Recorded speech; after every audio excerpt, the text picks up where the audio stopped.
Ships in the making, bound for a distant shore, world for the taking, men gone forevermore,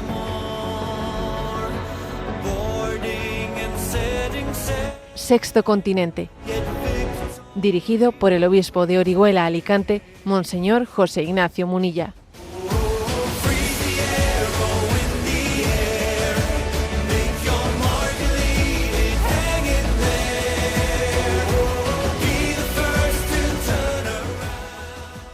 Un cordial saludo a todos los oyentes de Radio María. Un día más, con la gracia del Señor, nos disponemos a realizar este programa radiofónico llamado Sexto Continente, que lunes y viernes de 8 a 9 de la mañana, una hora menos, en las Islas Canarias, realizamos aquí en directo en Radio María España. Hoy es 5 de mayo, estamos en este mes de mayo tan especial para Radio María, el mes de nuestra Madre, y estamos a 2 días del inicio del cónclave. Es un momento central, un momento de una gran densidad, importancia en la vida de la Iglesia. Uno se acerca a leer titulares, ¿qué expectativas hay? Y por ejemplo, pues me acabo de asomar al diario El País en España, que es un diario pues más bien, digamos, anticlerical, y dice: un cónclave sumido en el desconcierto y abierto a la sorpresa. Ningún bando tiene un candidato claro, dice. Me asomo a otros digitales, religiosos, y uno dice: recta final para que empiece uno de los cónclaves más impredecibles de la historia. Bueno, veo mucho titular que va por ahí, ¿no? Como que esto es impredecible, como que los bandos no tienen suficientes mayorías. Y bueno, y en principio, al escuchar todo esto, pues ¿cuál es mi perspectiva? Pues que estupendo, encantado, porque cuanto más dificultad haya para que las estrategias humanas, ¿no?, triunfen, más margen le daremos al Espíritu Santo para que haga lo que tiene que hacer. Así de claro. Ayer envié yo a redes sociales un mensaje con el siguiente contenido: esta semana los cardenales se reunirán en cónclave, mientras que muchos católicos lo haremos en cenáculo, pidiendo el don del Espíritu Santo para que los electores tengan la docilidad necesaria para escoger al que Dios misteriosamente ya ha elegido. Los cardenales en cónclave, nosotros en cenáculo. ¿Qué es lo que pedimos? El don del Espíritu Santo para que los electores tengan docilidad para escoger lo que Dios misteriosamente ya ha elegido. Ellos no tienen que elegir, no, tienen que escoger lo que Dios ha elegido. Este es un matiz muy importante, ¿eh? Ser dócil al Espíritu Santo para escoger lo que Dios ya ha elegido. Aquí podríamos hacer una pregunta. Vamos a ver. ¿Al Papa lo elige el Espíritu Santo? ¿Esto cómo es? ¿Al Papa lo elige el Espíritu Santo? A ver, la respuesta es esta, ¿no? Literalmente no sería correcto decir que se elija el Papa, el que se elija es el Espíritu Santo el que lo ha elegido. No, eso no es así, porque también los cardenales podrían no ser dóciles a la acción del Espíritu Santo. En el año 1997, el que entonces era cardenal Ratzinger, a esta pregunta, si el Papa lo elige el Espíritu Santo, se la hicieron en una televisión bávara, y entonces la respuesta que dio el cardenal Ratzinger fue muy interesante, y respondió lo siguiente: ¿al Papa lo elige el Espíritu Santo? Y él respondió: no lo diría en el sentido de que del Espíritu Santo escoge al Papa. No.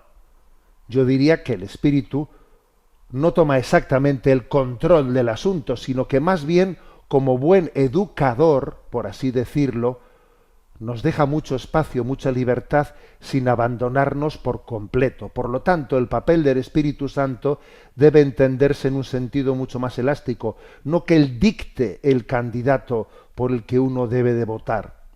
Probablemente la única garantía que él ofrece es que la cosa no puede estar totalmente arruinada. Hay demasiados ejemplos contrarios de papas que el Espíritu Santo obviamente no habría elegido.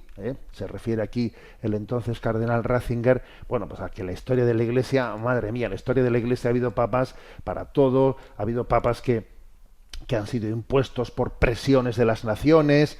Bueno, la historia de la Iglesia, al conocerla, la verdad es que ayuda mucho también a relativizar la crisis que vivimos en el momento presente.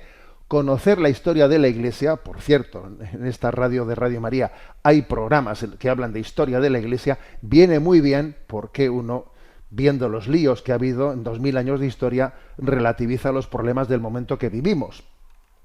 Entonces, la respuesta del cardenal Ratzinger es, a ver, no pensemos que es el Espíritu Santo el que dicta al cardenal qué nombre tiene que poner, no. El Espíritu Santo lo que hace es una acción para que no seamos movidos por nuestras estrategias humanas, para que no sean nuestras ideologías, nuestras sensibilidades las que determinen el voto del cardenal elector, sino que el Espíritu Santo está suscitando un amor a Cristo y a la Iglesia que permita discernir en otra clave, buscando la voluntad de Dios, Claro, alguno de vosotros preguntará, bueno, entonces si los cardenales no son dóciles al Espíritu Santo y escogen a alguien distinto al que Dios había elegido, ¿qué? Bueno, vamos a ver, eso claro que puede ocurrir, pero también existe la gracia de Estado. Entonces, cuando alguien es elegido papa, incluso aunque no hubiese sido el que Dios hubiese deseado que fuese elegido, primero Dios sabía, que es omnisciente, sabía que ese iba a ser elegido, y le otorga una gracia de Estado, con lo cual, obviamente, damos un voto de confianza grande porque Dios lo puede hacer todo nuevo, Y además tenemos esa promesa de que el poder del infierno no derrotará a la Iglesia. Tú eres Pedro, sobre esta piedra edificaré mi Iglesia, y el poder del infierno no la derrotará. Y creemos firmemente en que esa promesa se va a cumplir. Entonces, como esto es así, pues vuelvo al mensaje que envié ayer a redes. Esta semana los cardenales se reunirán en cónclave, mientras que muchos católicos lo haremos en cenáculo, pidiendo el don del Espíritu Santo para que los electores tengan la docilidad necesaria para escoger al que Dios misteriosamente ya ha elegido. Entonces, señores, el poder de la oración, pedir con fe.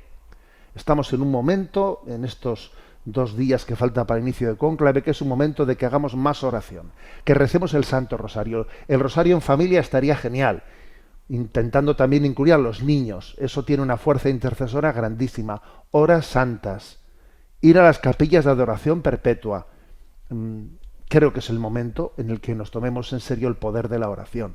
Pedimos el don del Espíritu Santo para que los cardenales disciernan conforme a esos dones del Espíritu Santo. Estamos pidiendo algo trascendente y clave en la vida de la Iglesia. Y cuando venga ese nombre del Papa elegido, haremos un acto de fe. Tú eres Pedro, y sobre esta piedra edificaré mi Iglesia. Y la gente empezará a hacer comentarios, este no sé qué, es de esta tendencia, es de la otra, y nosotros diremos, tú eres Pedro. ¿Sabéis? Este va a ser nuestro proceder. Y lo diremos con fuerza. Y acallaremos las lecturas políticas con tú eres Pedro y tú eres Pedro, porque obviamente, al margen de lo que ha podido acontecer en el corazón de los cardenales, que eso se nos escapa, no sabremos qué grado de docilidad hayan tenido, eso se escapa, pero sabemos que la gracia de Estado no va a faltar en ese elegido. Sexto Continente es un programa que tiene interacción con los que sois usuarios de redes sociales en Instagram y en Twitter a través de la cuenta @obispomunilla. Para los que sois seguidores de Facebook, a través de la página que tiene mi nombre personal, de José Ignacio Munilla, los programas anteriores de Sexto Continente están a vuestra disposición, tanto en el podcast de Radio María como en las plataformas de iVoox, de Spotify, también en el canal de YouTube En Ti Confío. Decir que en la página web www.enticonfio.org también allí se puede acceder a los programas de Sexto Continente, y además también se puede acceder a la emisión en directo por televisión de este programa en el canal de 24 horas En Ti Confío. Bueno, vamos adelante en este programa y me quiero comenzar por hacer eco de una noticia que ayer mismo saltaba a los teletipos, ¿no? Y yo me admiraba, decía, este Papa Francisco nos va a dar sorpresas hasta última hora. Y no me parece una noticia menor la que os voy a compartir. Es un gesto profético que puede tener mucha influencia en el momento actual. El Papa ha hecho un gesto profético. Ayer la Santa Sede hizo público que el Papa había manifestado una última voluntad para Gaza. ¿Y cuál era? Pues que su papamóvil sea reconvertido en una unidad de salud móvil y que sea enviado a Gaza. Toma del frasco, como se dice, ¿no? Un gesto profético, ¿no? De una fuerza tremenda. Lo dio a conocer el Vaticano ayer domingo.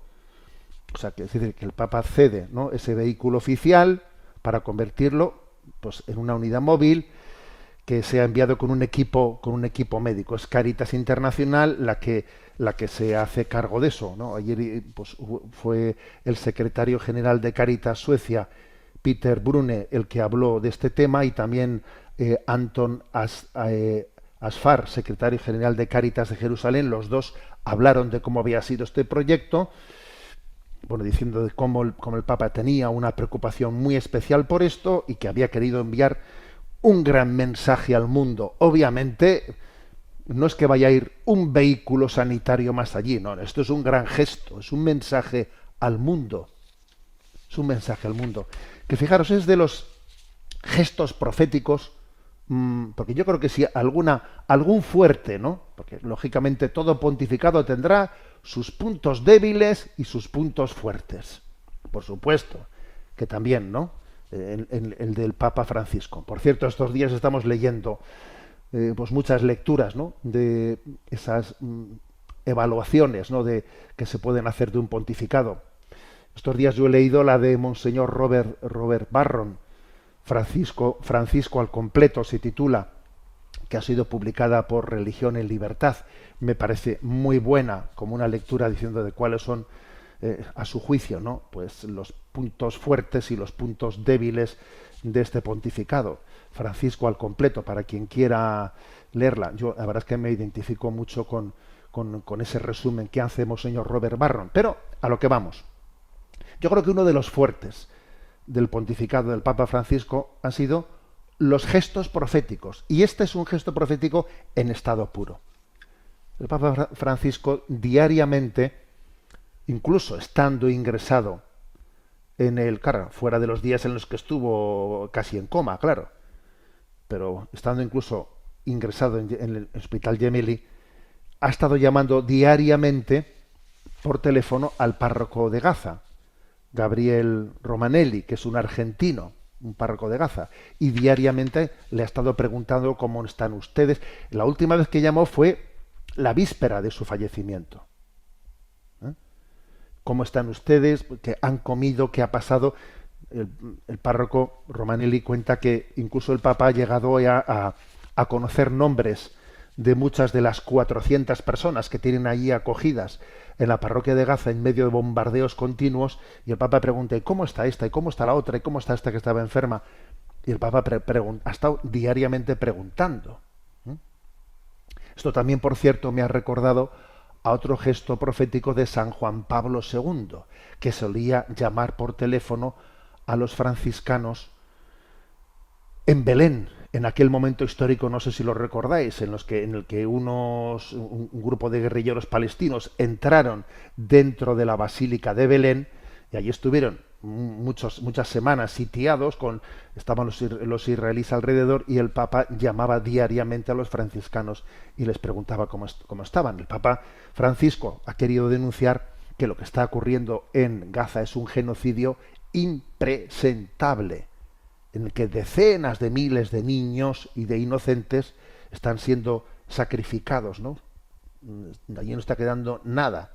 Están buscando a unos terroristas y no sé si los van a encontrar. Lo que sí que es cierto es que allí no va a quedar bicho viviente, ¿no? Y ahora mismo se está utilizando la hambruna como una arma de guerra. Llevan 2 meses sin permitir entrar agua, alimentos.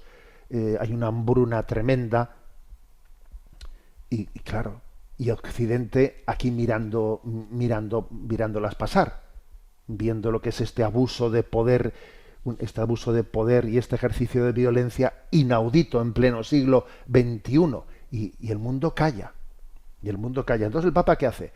Coge y llama por teléfono, y cómo está este, y cómo está el otro, ¿no? Entonces, claro, viene y hace un gesto para decir que los niños no son números, son rostros. Cada uno de ellos es sagrado delante de Dios.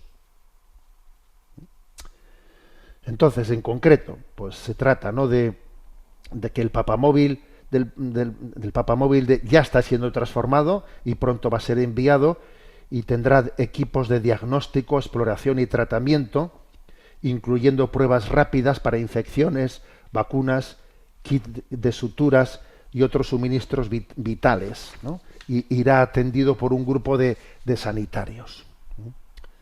Claro, otro problema va a ser va a ser allí el conflicto que va a ocurrir cuando eso llega allí a la frontera, y a ver cómo los israelitas le abren paso. Esa va a ser otra, ¿eh? Esa va a ser otra, señores. Y es bueno saber, pues, que allí, dentro de Gaza, existe una parroquia católica con un párroco, Gabriel Romanelli, y que hay ocho religiosas que ayudan en esa misión católica. Algunas son misioneras de la caridad de la Madre Teresa de Calcuta, que atienden niños discapacitados, ancianos enfermos, de todos los credos, por cierto. Están también las religiosas del Verbo Encarnado, que también el párroco es del Verbo Encarnado. Que otra cosa que me llama la atención es muchas veces cómo somos injustos, duros y crueles, ¿no?, con religiosos que luego están mostrando su heroicidad en primera línea de la vida de la Iglesia, ¿eh? Les estamos juzgando incluso adintra de la Iglesia con una dureza inusitada, y luego les ponemos en primera línea en los lugares más complicados, ¿no? Digo, misioneras de la caridad, misioneras del Verbo Encarnado y hermanas del Rosario de Jerusalén, ¿eh? Es una congregación allí autóctona, hermanas del Rosario de Jerusalén. Entre ellas está una conocida religiosa, Nabila Sale. Bueno, pues este es el gesto. A mí me ha parecido, y he hecho, vaya noticia, madre mía. El Papa Francisco nos va a sorprender hasta última hora, ¿no? Con esta última voluntad. Su papamóvil ya está siendo transformado, ¿no?, en unidad móvil de salud, y allá que va,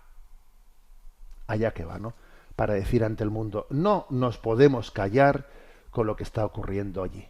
Encima, además, también hay que decir que el conflicto se está extendiendo de una manera, pues, muy peligrosa al Líbano, al Yemen, hemos visto lo que ha pasado en Siria, en Irán. Hay un riesgo muy grande de que allí se desencadene una guerra que sea una guerra total. A eso añadémosle lo que está aconteciendo en Ucrania, donde queda cada vez más claro que la voluntad de paz de Putin, pues, es inexistente, mientras que en Occidente, pues, hay una división muy grande sobre cómo afrontar el tema.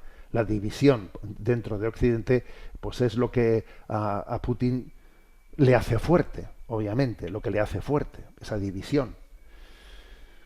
Bueno, por lo tanto, la Iglesia, entre todas las vocaciones que ha recibido, una de ellas es ser instrumento de paz. Y la paz tiene también gestos proféticos y una palabra profética de denuncia de la violencia, el no a la guerra, ¿no? Guarda tu espada, esa palabra famosa de Jesús, ¿no? Guarda tu espada, que quien a espada mata, a hierro muere. Esa frase de Jesús resuena en la historia, ¿no? Y es una gran contribución que el cristianismo ha hecho en todos los tiempos. La denuncia profética contra la guerra. Bueno, pues vamos adelante en este programa de Sexto Continente. Como estamos hablando del Papa, bueno, antes de poner nuestro momento musical, voy a también aprovechar para decir que ayer era el Día de la Madre. Día de la Madre, por lo menos en España, se suele celebrar el primer domingo de mayo. Y un medio de comunicación, El Debate, pues me pidió que respondiese a dos preguntas pues que estaban haciendo a distintas personas sobre lo que es la madre para nosotros, ¿no? Y entonces me hicieron dos preguntas que les voy a leer lo que les contesté. Y quiero ahora, sabiendo que hay muchísimas madres escuchando este programa de Sexto Continente, pido para ellas, ¿no?, nuestra oración. La primera pregunta: ¿qué significa una madre para ti? Lo que siempre me admiró de nuestra madre fue la perfecta felicidad en el olvido de sí misma, lo cual me lleva a la conclusión de que lo propio de la maternidad no es un amor posesivo, sino el amor de olvido de uno mismo. En nuestros días diferenciamos entre maternidad deseada o no deseada, y la mera distinción encierra una calamidad, ya que si un hijo es buscado para colmar expectativas personales, le resultará muy difícil descubrir y desarrollar la vocación a la que Dios le llama. Aunque yo no me diese cuenta entonces, mi vocación la descubrí en ella. Esa fue, ¿no?, pues la respuesta que di a la primera pregunta de qué significa una madre para ti. Aunque yo no lo supiese entonces, mi vocación la descubrí en ella, porque uno, a la hora de descubrir qué quiere Dios de ti, tiene referentes alrededor suyo, y esos referentes son claves, ¿no?, para buscar la vocación que Dios nos ha dado. Y la segunda pregunta era, si pudieras resumirlo, ¿cómo definirías a tu madre y lo más importante que ella te ha enseñado? Y mi respuesta es esta. Hace 5 años y medio que falleció nuestra madre, y lo primero que admiro de ella es que nos enseñó a hablar de nuestra madre y no de mi madre.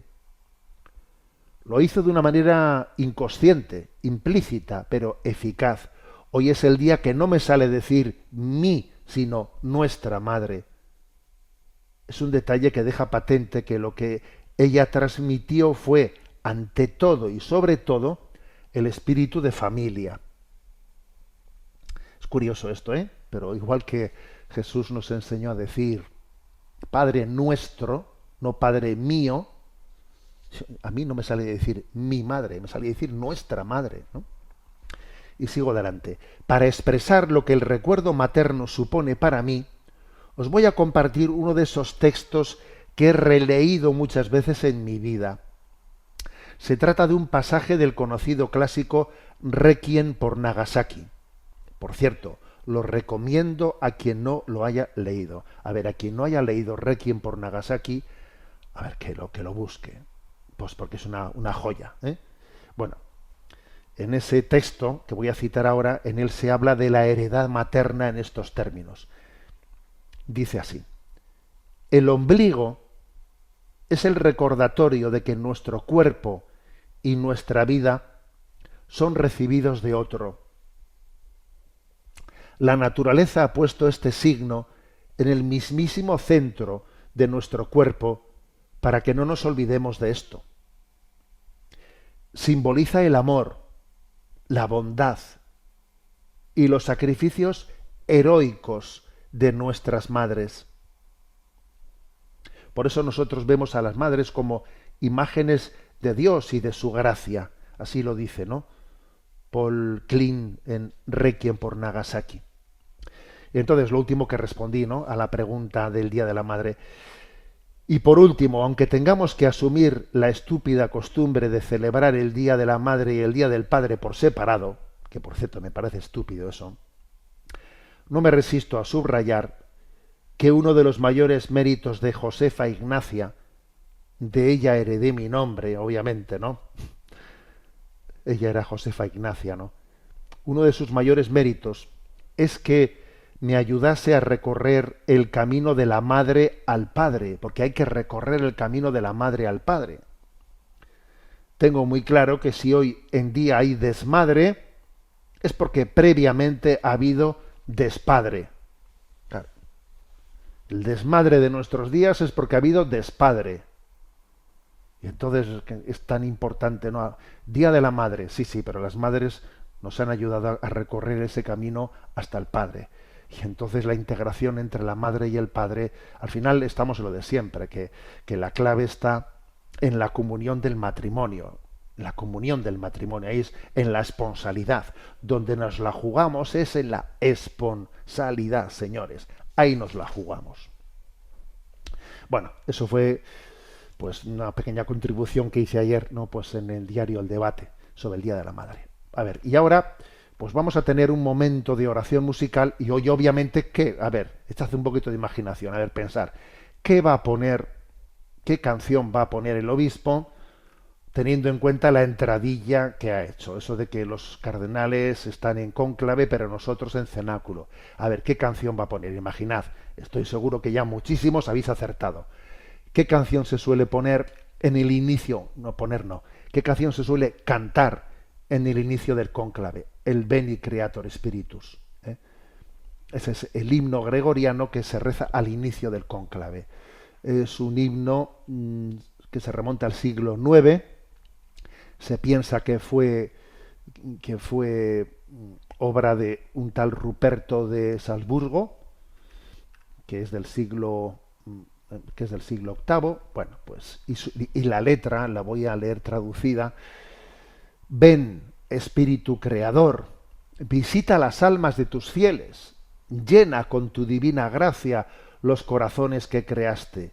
Tú, a quien llamamos Paráclito, don de Dios Altísimo, fuente viva, fuego, caridad y espiritual unción. Tú derramas sobre nosotros los 7 dones, tú, dedo de la diestra del Padre, tú, fiel promesa del Padre, que inspiras nuestras palabras. Ilumina nuestros sentidos, infunde tu amor en nuestros corazones y con tu perpetuo auxilio fortalece la debilidad de nuestro cuerpo. Aleja de nosotros al enemigo, danos pronto la paz, sé nuestro director y nuestro guía, para que evitemos todo mal. Por ti conozcamos al Padre, al Hijo revélanos también. Creamos en ti su Espíritu por los siglos de los siglos. Gloria a Dios Padre, y al Hijo que resucitó, y al Espíritu Consolador, por los siglos de los siglos. Amén. Esta es una traducción del latín un poco aproximada, ¿no?, del Veni Creator Spiritus, que es canto con el que se inicia el cónclave pidiendo los dones del Espíritu Santo para, como he dicho, repito, para que haya docilidad, para que los cardenales escojan a quien Dios misteriosamente ya ha elegido. Lo escuchamos y oramos todos. Veni Creator Spiritus, mentes tuorum visita, imple superna gratia, quae tu creasti pectora. Vidit seris Paracletus, donum Dei altissimi, fons vivus ignis caritas, et spiritualis unctium.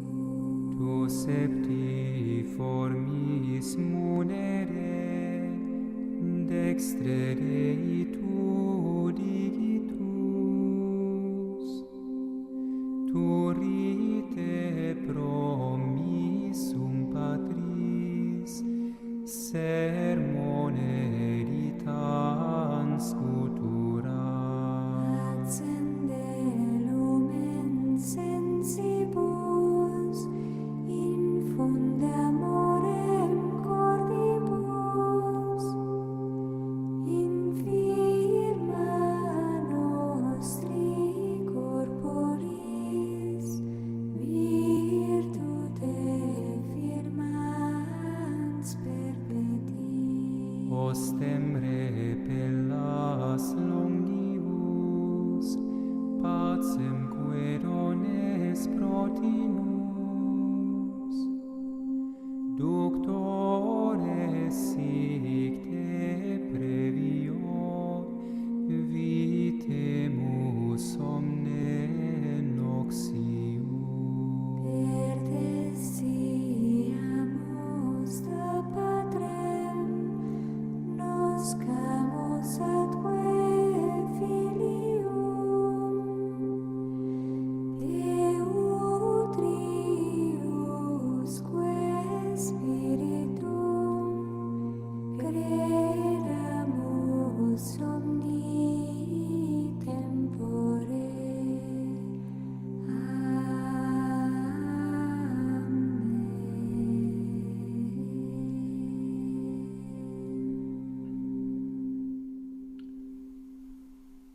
Veni Sancte Spiritu, Veni Creator Spiritus, mejor dicho, cantado por Arpa Dei.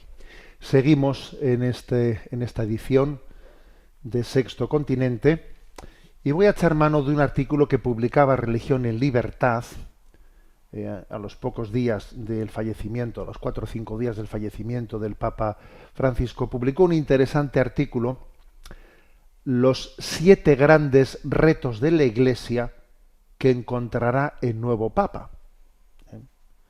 Un artículo firmado por Pablo Ginés y que me parece muy interesante. En el programa anterior de Radio María recordaréis algunos que desarrollé cuál es el perfil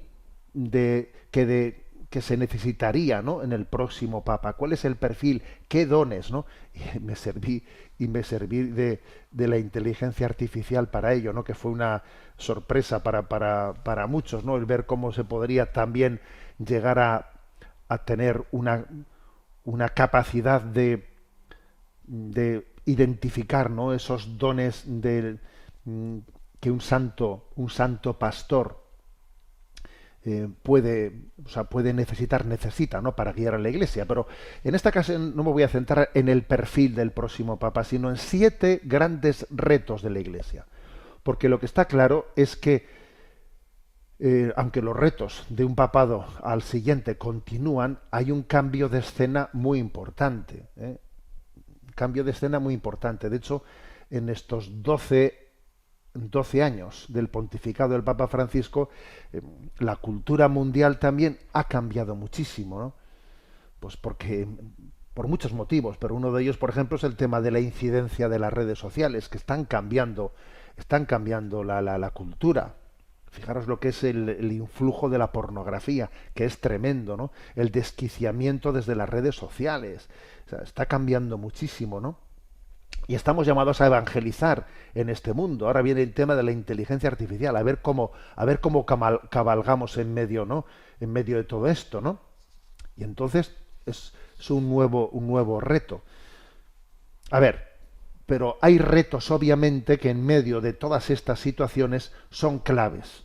Por eso, por cierto, el artículo de Religión y Libertad, cuando dice los 7 grandes retos de la Iglesia que encontrará el nuevo Papa, dice, y el siguiente también, y el anterior también. Obviamente son retos que van a continuar, pero es importante ver cómo están evolucionando. El primero, el reto de la familia. Porque sin familia no hay fe, ni fieles, ni Iglesia, ni nada de nada. Y hoy, obviamente, hay muchos factores que están debilitando a la familia. la anticoncepción se ha extendido como lo más natural del mundo, la inmadurez afectiva, que hace que muchas veces los matrimonios no tengan lugar entre personas que no son maduras para casarse, la falta de apoyos sociales, de aprecio a la familia, las leyes de divorcio exprés, las leyes que vacían de sentido el matrimonio, el antinatalismo.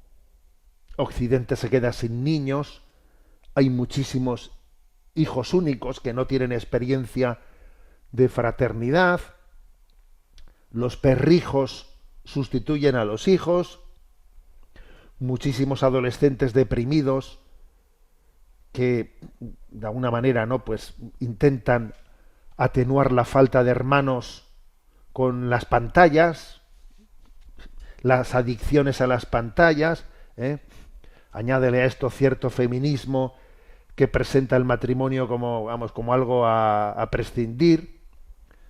Casi es peor casarse que divorciarse, ¿eh? Entonces, a ver, es decir, el reto de la familia es un reto muy gordo. La Iglesia necesita hacer una apuesta por las familias, por la pastoral familiar, Tenemos que conseguir que no haya ninguna parroquia sin grupos matrimoniales. Es que es clave, ¿no? Un sitio en el que los matrimonios se encuentren, en el que los niños se encuentren.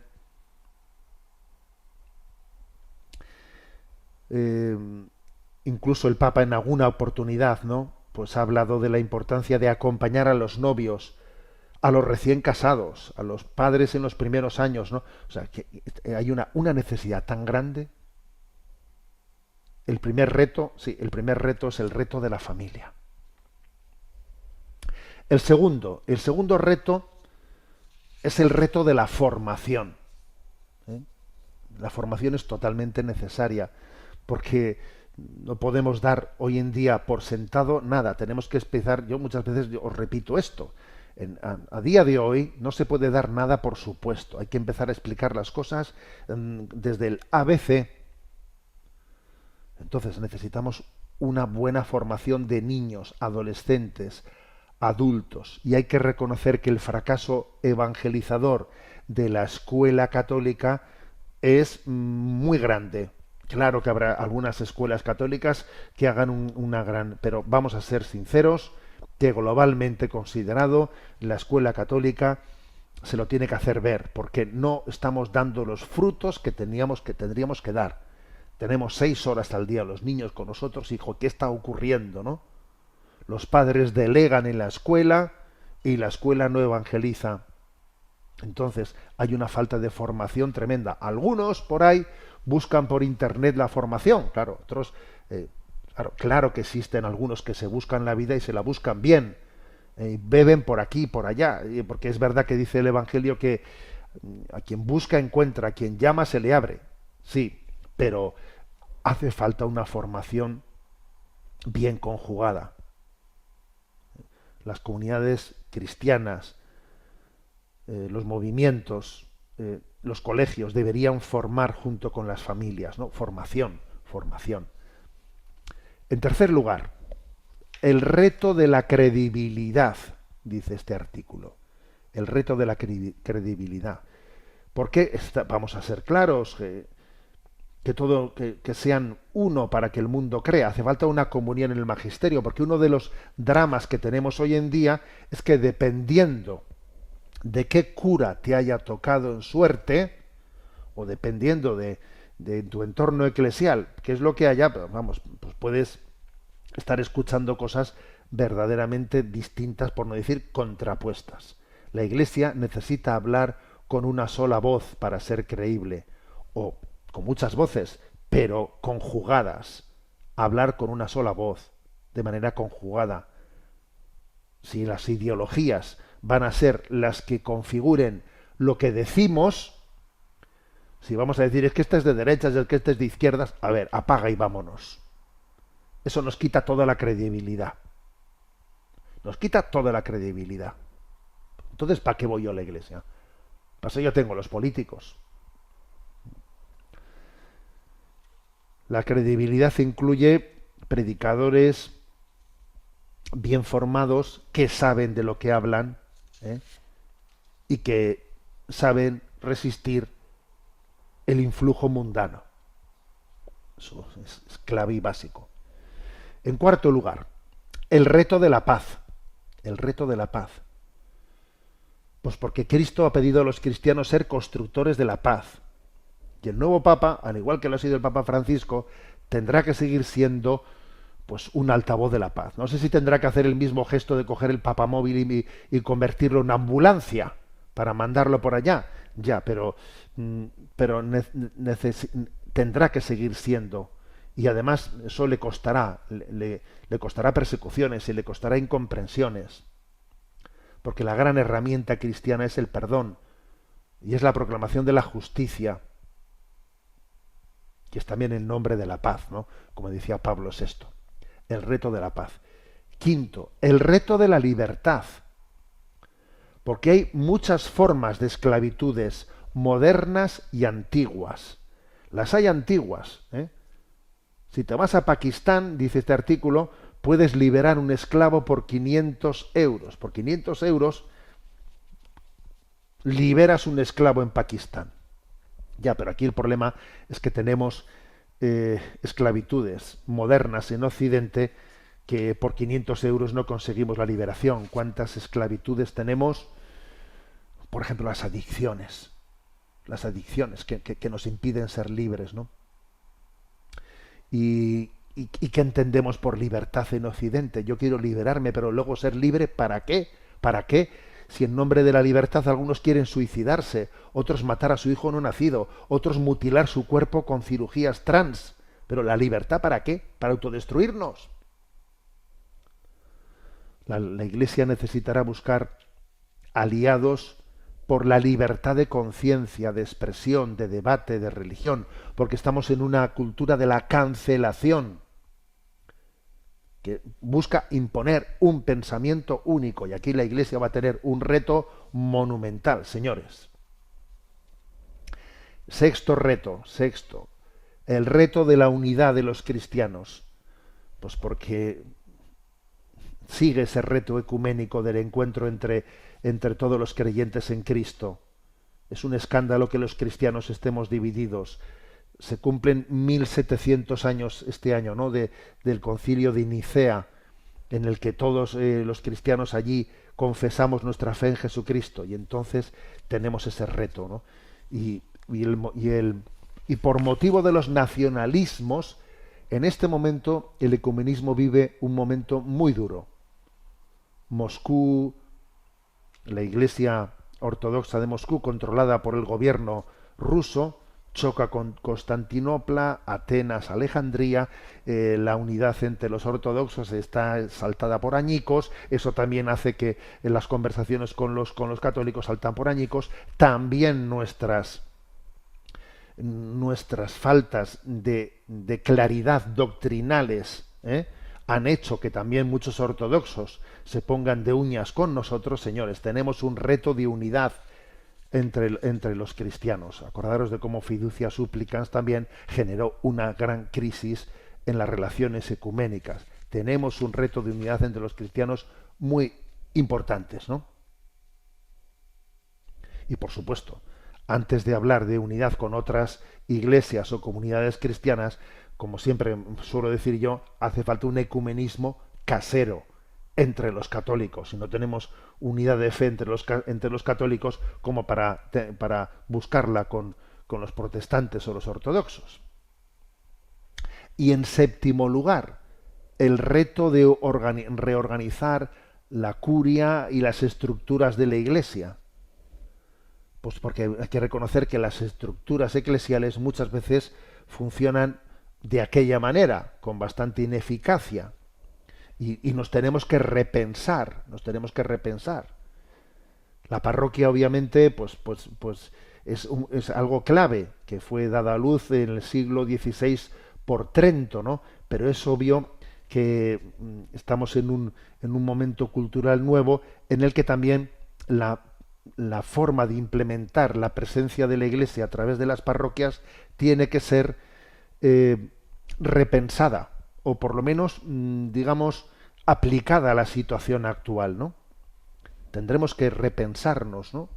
Pues porque ciertas formas de organizarnos, pues han tenido un tiempo histórico en el que han servido, pero luego las cosas van cambiando y hace falta un discernimiento muy fuerte, y el Papa que se ha elegido aquí tiene un reto muy grande, el de cómo nos organizamos, y lo mismo las misiones, pues porque las formas tradicionales, ¿no?, de llevar el evangelio al mundo a través de las misiones, también eso en gran medida ha ido cambiando, ¿no? Desde las grandes congregaciones misioneras, ahora estamos en otro momento en el que hay que llevar adelante la misión de una manera muy conjugada con las iglesias nativas.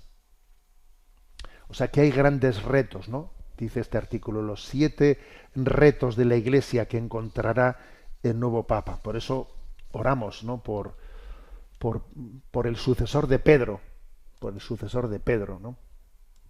Decía el superior general de los jesuitas, ¿no?, en estos días pasados, que no se va a elegir al sucesor de Francisco, sino al sucesor de Pedro. Está claro, ¿no? Incluso aunque se llamase Francisco II, es que es el sucesor de Pedro al que estamos eligiendo hacer. Me pareció una precisión importante, ¿no?, en la manera que tenemos que tener de expresarnos. Oramos, pues estamos en oración, estamos en cenáculo, y esta es la intención que tenemos. Señor, danos un pastor conforme a tu corazón. Tenemos un momento para la participación de los oyentes, y aunque sea, ¿no?, pues de una manera breve, vamos a dar paso a algunas de las preguntas que han llegado al correo electrónico habilitado, que es sextocontinente@radiomaria.es, sextocontinente@radiomaria.es. Pero antes de dar paso a estas preguntas, voy a comenzar por recordar que estamos en el mes de mayo y hoy a las 11 de la mañana comienza la campaña de Radio María del mes de mayo. Sabéis que Radio María hace fundamentalmente 2 campañas de sostenimiento, Radio María España, que es la de mayo y la de Navidad. Bueno, pues comienza hoy a las 11 de la mañana. En los distintos programas, ¿no?, habrá pues una concienciación, ¿no?, de nuestra participación en este gran proyecto de evangelización.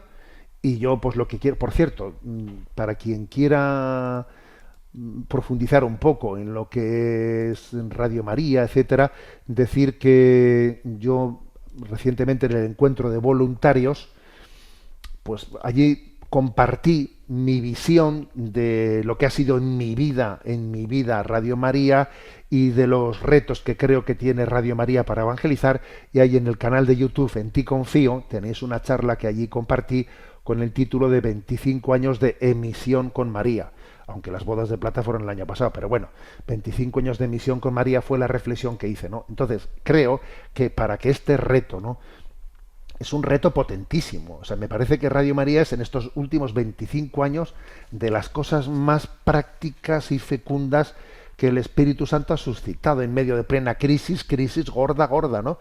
Y en medio de esta crisis, aquí está Radio María, ¿no? Entonces vamos a sostenerla, vamos a impulsarla y vamos a difundirla por todo el mundo. Señores, vamos a por esta campaña, que como digo, a las 11 de la mañana comienza, ¿no? Y una de las, entrad en la página web de Radio María, y allí veis formas de colaboración. Una de las más fáciles es también llamando al teléfono que ahí se indica. Bueno, y como digo, os invito a escuchar esa charla que está en el canal de YouTube, En Ti Confío, 25 años de misión con María. Y ahora vamos a atender algunas de las preguntas que han llegado. Buenos días. Muy buenos días, monseñor. Pues sí, una de ellas es de Ausias desde Valencia. Dice: buenos días, nuestros hijos van a un colegio religioso y su profesor de religión es un laico. Según me dicen mis hijos, este profesor enseña cosas contrarias a la enseñanza de la Iglesia, tales como que el demonio no existe o que la afirmación de la petición del Padre Nuestro de que tenemos que perdonar para poder ser perdonados no es verdad del todo, porque Dios lo perdona todo. Mi pregunta es, ¿hasta qué punto debo insistir y corregir a ese profesor? ¿Debo hablar con él, acudir a su superior o al arzobispo? Muchas gracias. Pues sí, debe de hacer todo eso, ¿eh?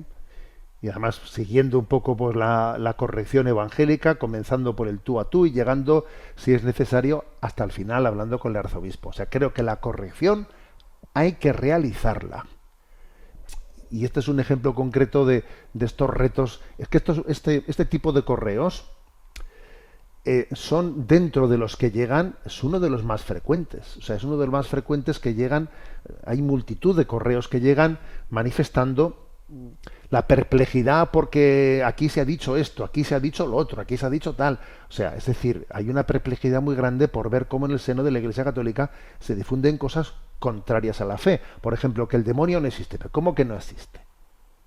A ver, eso obviamente es herético. Hay distintos concilios en los que se habla de la existencia de los ángeles caídos y forma parte de la fe católica. Por lo tanto, es herético esa negación, es herética, ¿eh? Y esa explicación de que el Padre Nuestro, lo que dice el Padre Nuestro no es verdad, porque perdónanos como nosotros perdonamos, eso no es verdad, porque Dios te lo perdona todo, esa es otra barbaridad, porque el perdón de Dios necesita ser acogido, ser acogido.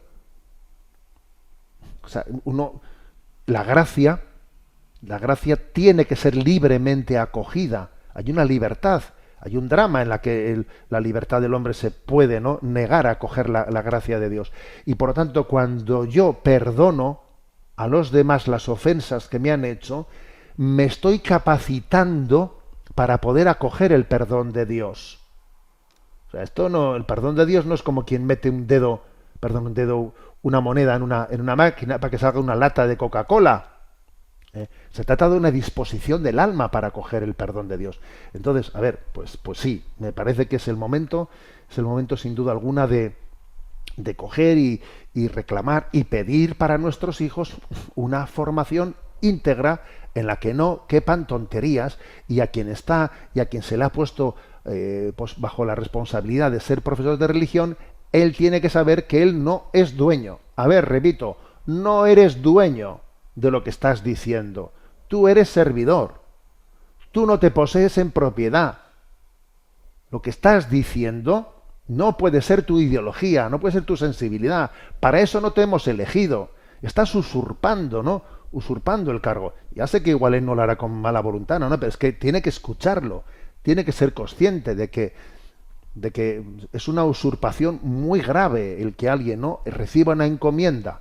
Porque en este caso, ¿no?, los profesores de religión en España han recibido una encomienda de la Iglesia, aunque estén en institutos públicos, pero han recibido una encomienda. Luego no se poseen en propiedad, ¿eh? Y además, un profesor de religión que haga esto le hace mucho daño al resto de los profesores de religión que con fidelidad intentan hacer su labor. Que, por ejemplo, yo sé que en este programa de Sexto Continente hay muchísimos profesores de religión pues que intentan también hasta formarse un poco más para transmitir. Entonces, claro, es que hacemos un daño, cuando somos infieles, hacemos un daño muy grande. Primero a uno mismo, pero segundo a los alumnos, pero tercero a la asignatura. En cuarto lugar, al resto de los profesores de religión. Señores, fidelidad, ¿no? Fidelidad. Y por parte de los padres, no tenemos que dejar pasar estas situaciones. No, señor. Hay que abordarlas, hay que acometerlas, ¿no? Bueno, disculpad que tenemos el tiempo cumplido y no me resisto a repetir una cosa que he dicho al comienzo. Estamos en un momento clave de la vida de la Iglesia. Os encomiendo a que en estos 2 días que tenemos hasta el cónclave y durante el cónclave busquemos una oración más intensa. Vayamos a las capillas de adoración perpetua, hagamos oración desde nuestra cama cuando estamos enfermos, Santo Rosario, unamos a la familia, ofrezcamos la Santa Misa. Es un momento clave en la vida de la Iglesia y el Señor va a triunfar. El corazón inmaculado de María va a triunfar. Repito esto, el corazón inmaculado de María va a triunfar. Y cuando salga allí al balcón, quien haya sido escogido, vamos a decir, tú eres Pedro, y sobre esta piedra edificaré mi iglesia. La bendición de Dios Todopoderoso, Padre, Hijo y Espíritu Santo descienda sobre vosotros. Alabado sea Jesucristo.